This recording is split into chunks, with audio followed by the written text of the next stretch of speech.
A man named Birtles made our country as he rode and bicycled his way around Australia. But it was Onger and Dutton who first crossed Australia, Adelaide to Darwin, in a British Talbot Durack. Birtles and driver Sid Ferguson took their brush car from Perth to Sydney the hard way, staying close to the telegraph line, in case they needed to winch the car out of the sand and the saltbush bogs, which happened too often. They also used the railway tracks. It was the age of steam power.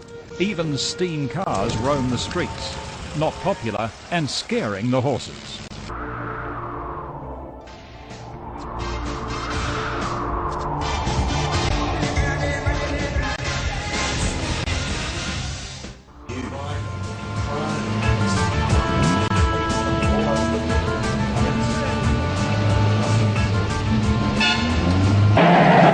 And so the young, the old, the brave and the completely crazy set off for a quick spin to Sydney.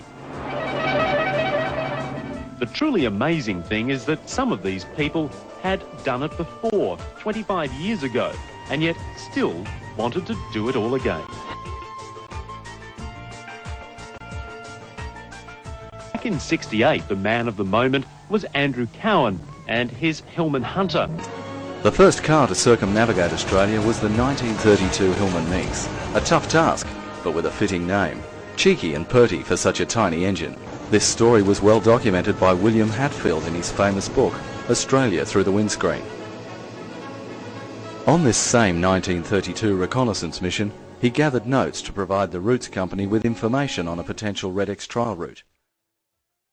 The first British cars to come to Australia were the Talbots and Humbers. The Talbots crisscrossed Australia, soon proving you could travel the vast country by car. Their reliability was amazing. Those cars set numerous timed records city to city across some of Australia's worst wasteland.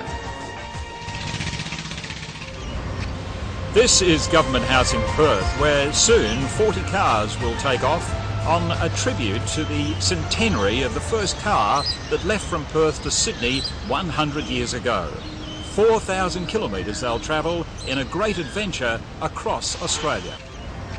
About being in the open, travelling across the Great Southern Road. Really excited about it. The weather is so beautiful, and I said I'm going to get through this trip with my sense of humour and a case of wine. Especially in these old early automobiles like this, it's quite a endeavour to take something like this on. Well, good luck. Well, thank you. We might need some. Well, there's a forward gear first there, yes, then a second forward, and then a reverse. Bernard Holmes, who's here from the United Kingdom, is driving what is believed to be the original brushed car in this centennial reenactment of that event. It's believed to be the one that was driven in the first place 100 years ago by Sid Ferguson. I also understand waited 28 days. When you think of that, you think of the fact that there were no sealed roads to cross, and there was not much in the way to signposts to guide them. It was an extraordinary achievement. Those taking part in this grand adventure today, travelling across just as Ferguson did 100 years ago. Now, as entrant number one, I call upon you to now start your mighty brushed car.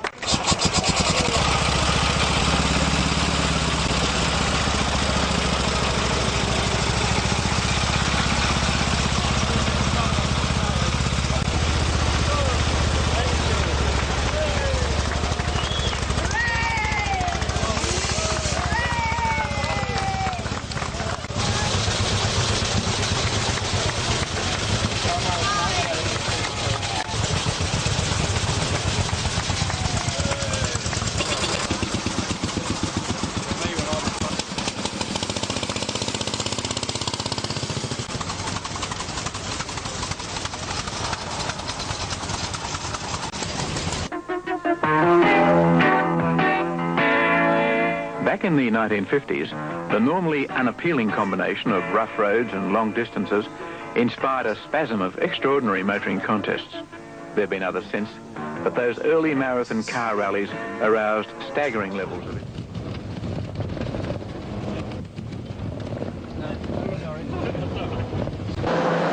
Peter Brock finding out why the final stage was named The Fat Lady Sings. Oh, Peter!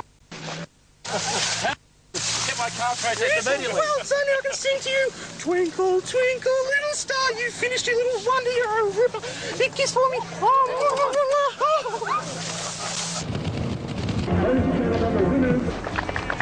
For Andrew Cowan, winner in 68 and 77, it was bittersweet. He was still a hero to the fans that wanted to say hello and greeted the drivers at Homebush. Yeah, I know you got here. I'll tell you if you're here. Thanks, man. 25 years earlier, Cowan had won. At Sydney's Warwick Farm Racecourse, it was the quiet Scot, along with Colin Malkin and Brian Doyle, who took the £10,000 prize.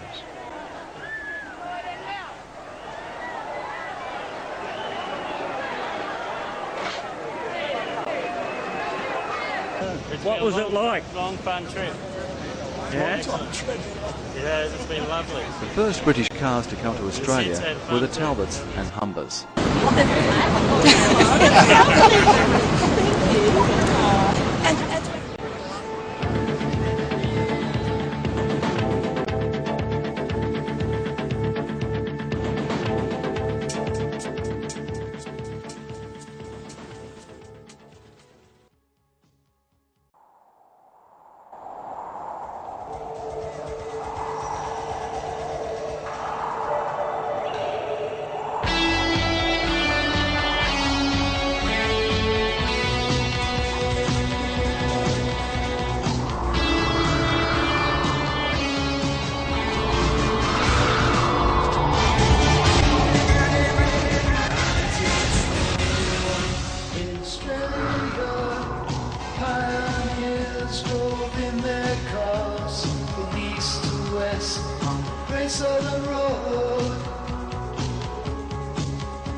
Fields of gold, kangaroos galore, from east to west, on Great Southern Road.